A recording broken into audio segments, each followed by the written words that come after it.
Hey, so I've been wanting to do some toy photography, but I just have not been able to for a while. I've been busy with drone jobs and, real life uh, things, adult stuff.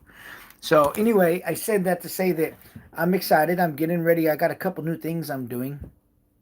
I've had this Mezco Hellboy for quite a while. I probably 3 or 4 months now, and I've just not had a time to photograph him, and I hadn't created any new dial pieces, and so part of the problem is the time it takes sometimes to create these little panels. I just don't always have time, uh, and I said that because it's going to tie into something else here later.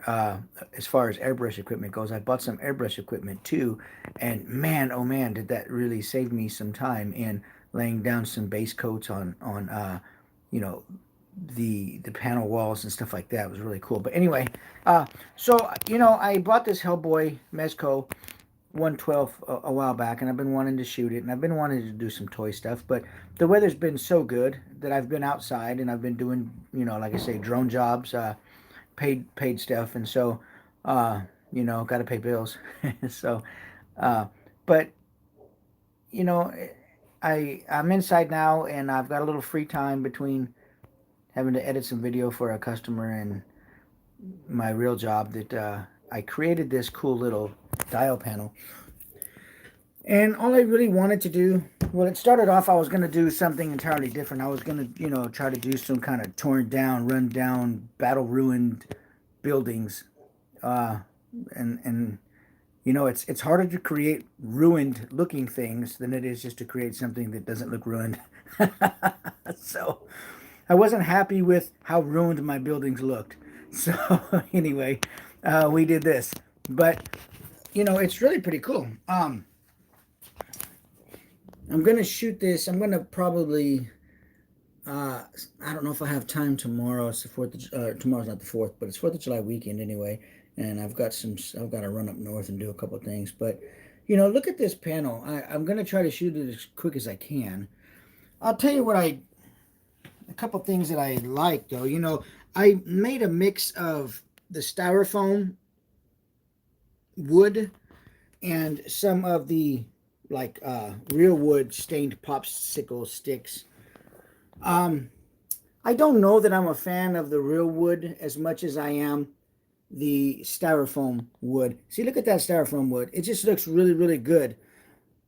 And I guess I'm sure there's a way you can do the popsicle sticks to make them look really grained and weathered. But I didn't do it. So anyway, I really like doing dials with the foam. It just really, you can get a lot of really cool detail in there. I do like the cardboard corrugated look.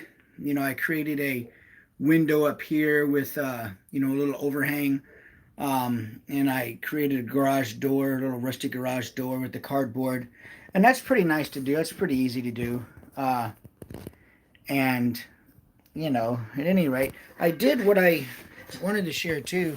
Uh, this window here is lit.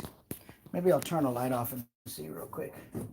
Uh, Show you guys. I've got it wired to a switch in the back. It's still pretty light in the studio, so I don't want to get it dark. But there you go. Like my other diodes, I created some light in there. And what I did is I hung this one down on. I created this armature here. It's just some rebar tie wire that I braided together to stiffen up and hang down. The cool thing about this is I hung it down directly in the center of the frame of the window, so you can see the light, but the light source itself, the actual bulb, is hidden. And I did that on purpose. I didn't want to see the bulb in the window, but I wanted to give the kind of illusion that there was a light bulb hanging in there, and I've done that. So I've hidden the bulb with the window framing, and that's pretty cool. And I bought these pack of these bulbs on Amazon, different colors, different color bulbs, and you can buy these battery boxes. This is a 9 volt, and you can just wire it up with some solder and stuff, and if you've got dials and you want to build something with some lights. The nice thing about using lights like this is they just give a different feel to the shoot. They just give a different feel to the shoot. You know, I mean, you know, I do my studio strobes and stuff, also my Lume Cubes, but if you've got the time to drag the shutter a little bit and let the sensor soak up some of these different lights that are in the scene, you know, it really adds a lot of different layers and color temps to the set. So anyway, I like using these little lights in the diodes. It's pretty cool, man. It's kind of messy in the back, but who cares? Nobody's looking at the back, right? Let me plug this light back in.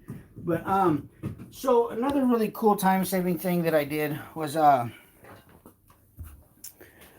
like I say, I went and before I would have to paint with a brush. And I'm not really a fan of painting with a brush. I'm not really the most patient guy. So I'm like, you know what? This is cool, but I need to get it done. And so what I did was I went and bought, like I said, I bought some airbrush equipment. And I want to show you just how smooth the paint is on that garage door, man. That's really, really cool. Before I would have to brush that with a regular paintbrush. I would, you know, put the black on there, and then I would go through and dry brush the colors into there. And it just was a lot more involved of a process. Since I bought this airbrush equipment, man, it really saved a lot of time. I'm not gonna, you know, I'm not really good at painting little small details. I suck at that, but we'll get better over time in that. But to at least be able to lay down the black primed, you know, what I would normally do with a black wash, to be able to lay that down with an airbrush in just a few passes, man, it's really, really nice. I appreciate the time that saves me. And you know, then I go through and dry brush, you know, some stuff after that. But it's really a time saver, and it gives me something else to waste money on. So anyway, but look forward to this, folks. We're going to be shooting this figure here. Really cool looking figure. You know, this guy came with some really cool accessories.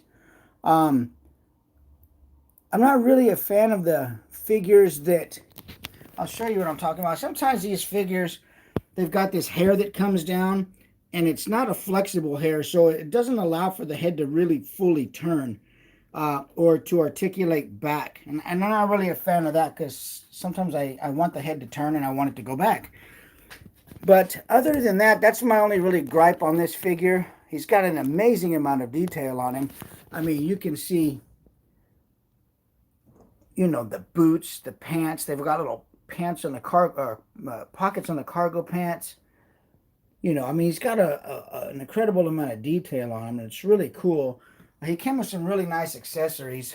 So I think it'll make a good shoot. I think it'll be a fun time. So anyway, once I get this done, stay tuned, because this will be my next video that I post. It will be the video of shooting this scene here. And it'll be pretty cool. And it'll be like the way I usually do it. I'll show you my lighting setup and using the Lume Cubes and the flashes and different things. And, you know, we'll have a good time with it. Till then, folks, have a good day. Great 4th of July. Be safe. And we'll see you in the next video.